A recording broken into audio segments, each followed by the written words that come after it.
कडेगाव तलावात व भागात टेंबू योजनेचे पाणी मिळावे। कडेगाव तलावात, चांद तलावात, कॅनॉल, ओढा व शिवाजीनगर तलावातील 9 नंबर दर्यातून गुबडकडा येथे टेंबू योजनेचे पाणी मिळावे यासाठी पाणी संघर्ष समिती व राष्ट्रवादी काँग्रेस पक्षाच्या वतीने निवेदन टेंबू ऑफिस अधिकारी द बा नरवाडे यांना देण्यात आले।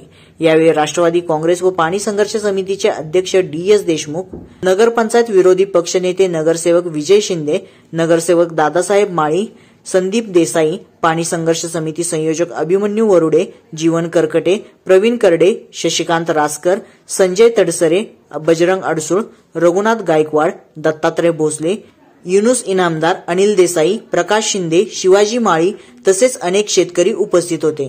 कडेगाव तालुक्यात पाऊस अत्यंत कमी प्रमाणात पडला होता व त्यामुळे कडेगाव तलावात पाण्याने तळ गाठला आहे।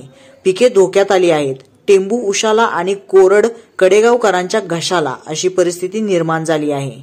यावेळी उपस्थित शेतकरी येत्या 10 मार्चला कडेगाव तलाव, चांदसुर्वे तलाव, छोटे मोठे बंधारे, आसपासच्या गावातील शेतकरी पाणी मिळाले किंवा नाही मिळाले तरीही टेंबू अधिकारी यांना गुलाब पुष्प देऊन सत्कार करण्याचे अनोखे आंदोलन पाणी संघर्ष समिती मार्फत करणार असल्याचे निवेदनात म्हटले आहे।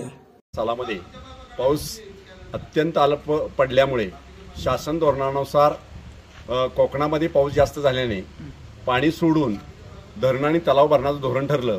त्याप्रमाणे पाणी जुलै महिन्यात आणि सप्टेंबर महिन्यात सोडण्यात आलं, परंतु ते पाणी सोडताना कडेगावचा तलाव पाणी न सोडल्यामुळे आणि त्यानंतर आज अखेरपर्यंत कडेगाव तलावात पाणी न आल्यामुळे कडेगाव हे तालुक्याचं ठिकाण आहे आणि त्या तालुक्याच्या ठिकाणाला लोकांना पिण्याला, शेतीला पाणी अजिबात शिल्लक राहिलेलं नाही।